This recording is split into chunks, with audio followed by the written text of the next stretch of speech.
What's going on, you guys? In today's video we got a little barn find for you guys. It's a 1985 Mazda Rx-7. This car has almost been sitting for 40 years. My dad got this car back in the 80s. It was his high school car, and let me tell you, it is probably one of the cleanest RX-7s to exist. But it is very unique. My dad built it into a lowrider on hydraulics, so it is a very special and different car. There's not another RX-7 like it. Now, this car is really badass, and I'm hoping now that it's been sitting for several years and then my dad lended it down to me, I can get this thing running and back on the road again and surprise my father with it so he can see his car, his high school car again. I think that would be dope. I hope you guys enjoyed today's video. Stay tuned for more content like this. This is only the beginning. I'm currently on the way to my grandparents' property right now, where the car has been sitting for the past 3.5 decades or more. Whenever we get there, I'll show you guys the car.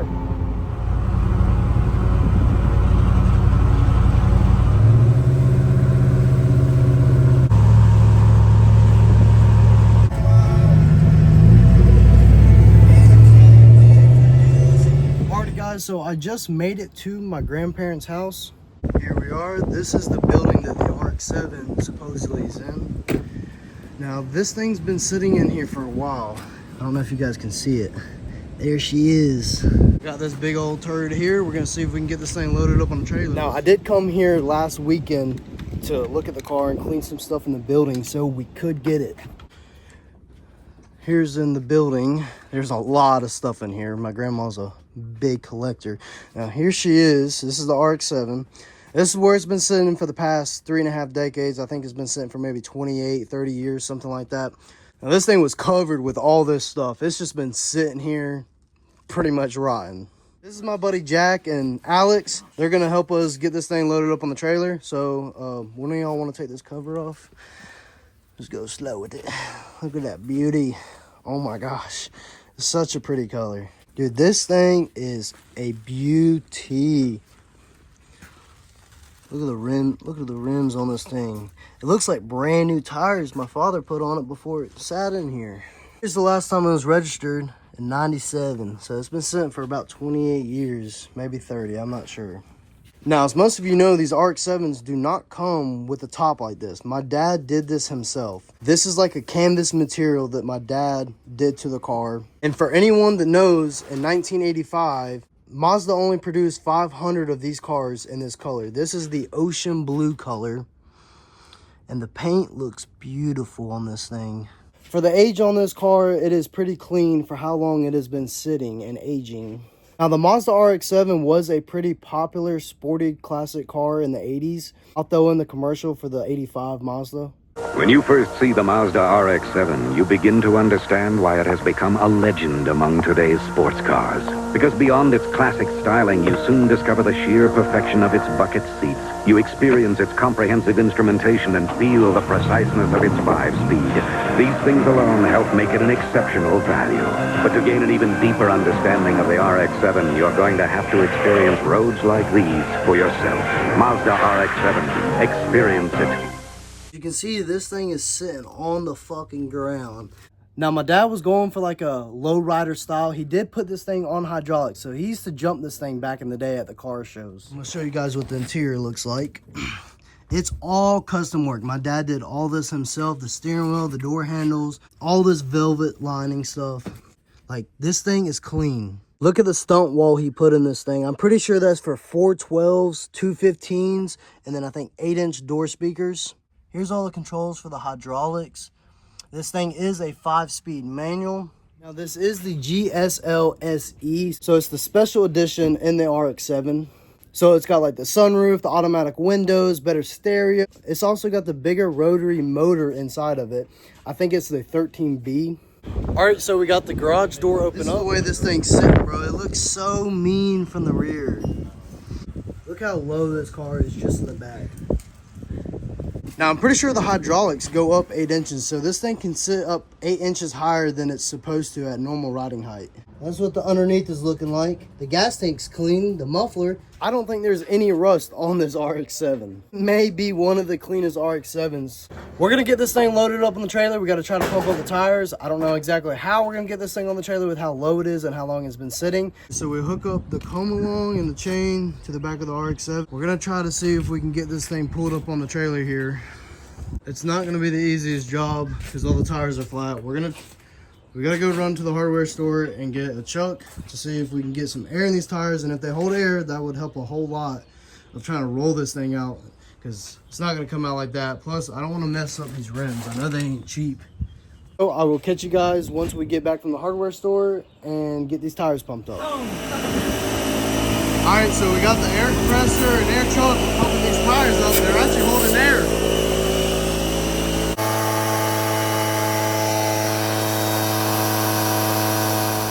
That's actually insane that this car's been sitting for over 30 years and these tires just pump up without blowing up. It really surprises me that they're even pumping up because how dry rotted they are. All right, so we're starting to get this thing moving. She's coming out. It's a very tight fit in here. Look at this, very tight fit. But she is coming out. Oh yeah, she's rubbing on the fender well. Not over here. Oh my gosh, we're getting done. I don't know why, but I'm getting so hyped for this. All right, so the RX-7 is officially out of the building that has been sitting for the past 3 decades. This thing gets more beautiful the more I look at it. Sun hitting that ocean blue paint job, it just looks so good. Here's a better look at the inside. Now you can see how beautiful this thing is on the inside. I can't wait to go take it by my dad's house and surprise him that I pulled this thing out of the garage that it's been sitting in. What do you think of my dad's build? It's all right. Here comes the hood. Wow. Might need a new radiator. That thing's got a gold radiator in it. Dude, that thing, look how pretty the engine bay is. Look at what my dad did here. Fucking mirror. Most of the fuel injected. 13B. Yeah. Shit. Dude, that engine bay is beautiful. All this is like that heat stuff, the yellow stuff. Yeah. Because I don't need them. I'm gonna go ahead and break this chain out so I can just pull it.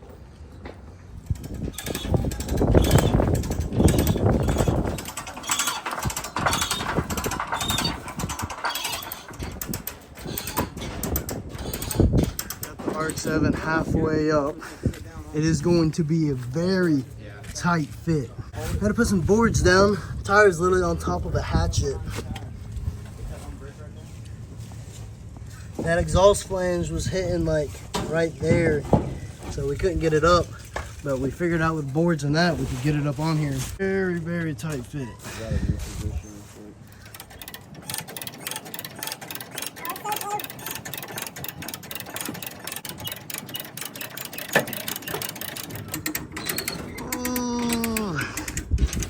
It is a really, really tight fit. We are having a lot of alignment issues.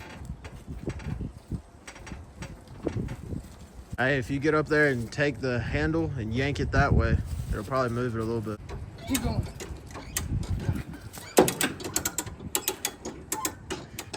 All right, we managed to pull it. It came back over a little bit, but that is better than it rubbing on the trailer. You try not to destroy them rims.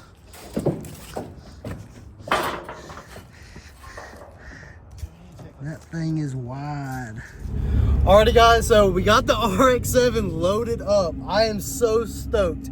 We are currently on the way to my dad's house. We're gonna pull in the driveway with the RX-7 and get his reaction because he has not seen this car in 30 years. He parked it, he has not gone back to check on it once. See you guys whenever we're surprising my dad and getting his reaction. Sorry for scraping the driveway. What do you think about seeing your car? Bring back memories? It's been a long time since I've seen it. This thing used to have a stereo system. It was crazy. How did the bottom box and it's massive back there.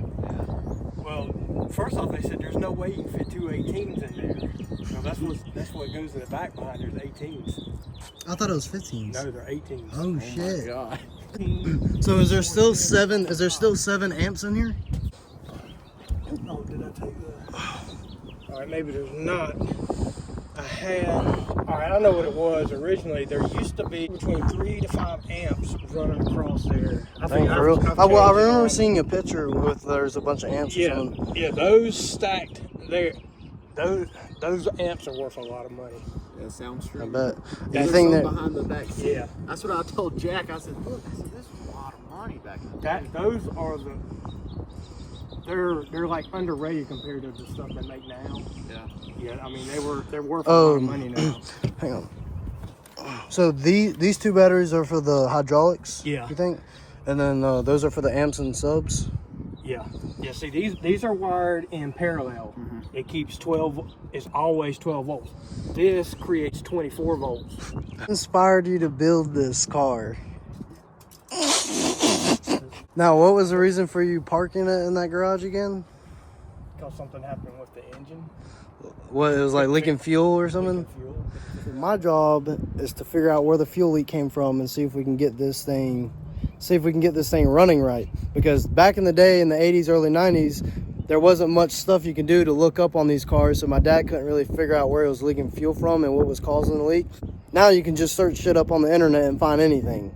And I was having trouble getting it to crank, and it started pouring fuel out from under the like the plenum area for the fuel injection under there. And I had read some stuff that some of those hoses might have had a check valve that I didn't know about. I looked, I think I know what you're talking about. There's like an O-ring, like a rubber O-ring. They said it's like really small inside the hose. Yeah, you can take it out or whatever and replace it. I seen a video on it, and I'm hoping that's what it is. Because if it is, then that's a simple like $10 fix. Down from where the where to say EFI or something. I think so. Yeah. In that block, the plenum part that turns down from that, it was leaking. You could see gas coming out from under that. Right. But I will say it is really clean for the age on it. And so I'm really surprised those tires are holding air too. They're doing really good. Well, the good thing is those only cost about $200 back when I bought them. Well, So, now they're probably what, like 400, 500? no, Probably cheaper They're than that. cheap. Oh, they're cheaper? Yeah, I mean they probably It might be might hard be to like. find them because of Well, 13s, but Well, I don't know. All the What size rim are these? These are. Impalas, that's what they run on them. What size rim are these? They're 13? 13 by 7. 13 by So 7? there's 2. You can either run this or the I think it's a 175/50 13. I think that's what that was the low profile. Now, those are hard to find. yeah. Our And biggest they're issue we had with getting on the trailer with it being so low, it was rubbing like literally on the fender wells. Like there's no room in the front or back. So this thing literally sits on the ground. How long did it take you to build this car the way it sits now? I worked on it for 10 years. 10 years? So the last time you drove it was in '96 to a car show? Yeah, I mean it might. I'm sure it was drove a time or two after that, but 96 was the last time I took it out somewhere. Steering wheel. Alrighty guys, so there's my dad's reaction, but deep down I know his inner childhood just came out. I know that made him excited seeing that I'm getting his high school car that he built back in the 80s, trying to get it running again. I know that means a lot to him. I'm hoping as time goes on and I'm trying to work and get this thing running again and back on the roads, he's gonna sit there and spend some time with me and educate me on everything he did to this car, so I know exactly what has been done and how it works and everything like that. We're gonna hit the road here in a few minutes before it gets dark so we can unload this thing at the shop, and I'll catch you guys when we get there to the shop and unload it. Alrighty guys, so we finally got the RX-7 back to where we're gonna be storing it. Look how sexy that thing looks in the background. Let that thing focus. Oh, look at how beautiful this car is, dude. That thing is just, this thing is insanely sexy. I cannot tell you how excited I am about getting this car. This thing is absolutely just beautiful. I can't say it enough. Now, I know a lot of you might be saying that I'm getting overhyped or overwhelmed for just such an old RX-7. It's not that popular of a car. For some of you that don't know, these cars were very popular, sporty, classic cars in the 80s. They have a rotary engine, so it's not pistons. It's like literally like a Dorito is what it looks like. and it like rotates in a weird direction. Now, honestly, I do not know a lot about these cars and engines myself. I do love the RX-7s themselves and the way they sound. For any of you Mazda workers that know what you're doing and know how to work on engines, feel free to educate me and correct me on things that I'm wrong in this video or any other videos I post. I want to learn more and get educated on not just this car, but other Mazda RX-7s, because I will be getting more in the future. All right, so we opened up all the doors and all the compartments so you guys can see all the work my dad put into this car. So rats did get in this car, as you can see right there. That's what I'm saying. That thing's stuck in. Got some stuff up here. Now we're definitely hoping that they didn't tear anything up or rip any wires. I got some acorns and stuff back here. This is where all the hydraulic stuff is. You got your compressors my dad did. The batteries for it. These are the batteries for the amps and the subs back here. Another video, I will be getting my dad to educate me and show me all the stuff he did to this car so we can get things to work. Now inside, we have a bucket seat covered in velvet. All this stuff is covered in velvet. These are all your switches.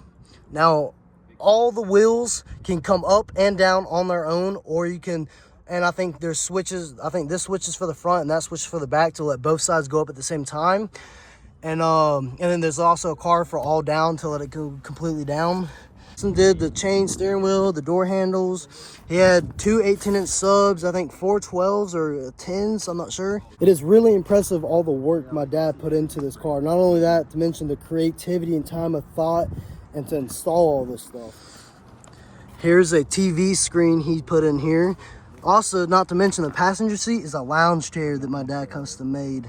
Yeah, Alex and Jack got in this car. None of them can really sit in the passenger seat and be comfortable. Well, eventually later down the road, I may take this chair out, but I don't really plan on changing anything on this vehicle, mainly because my dad put a lot of time and hours and money into this car back in the 80s and early 90s. Mess up or change anything he did to this RX-7. So it is still hardtop. This thing, I thought it was a drop top and I was like, whoa, that's amazing. But my dad's got this spoiler on here, and then he had someone do all this stuff, like a canvas material. And they custom did this. This was like an old Mazda symbol back in the day. It's not another Mazda like this. And then with this being the SE version, it's got the sunroof, and the sunroof can pop up and completely come out. It's got automatic windows right there. And it did have the better stereo system, but of course my father took that out. Your compartment, got like a bunch of manuals and books in here. Now in this engine bay, we do have a stock 13B rotary engine. I know of, my dad didn't add any modifications or aftermarket parts. You can see all these lines are braided. All this stuff has pretty much been changed. So you got that chrome heat wrap. I keep falling in love with this car the more I look at it. I'm very thankful that my dad was able to lend this down to me and that I was able to get this thing here safely. So now that we can get it put in the shop where it's going to be sitting, I'm going to have my buddies to help me get this thing jacked up if we can. It's sitting on all 4 jack stands. In the next video, you guys will see I'm going to be doing a tune-up, oil change, spark plugs, trans fluid, coolant, batteries, everything. And after that, I plan on surprising my dad with the car and hopefully letting him drive this car again, since he hasn't drove it in over 30 years. Hooked up jumper cables to the batteries in the back, and the hydraulics do work. I'll put it in the video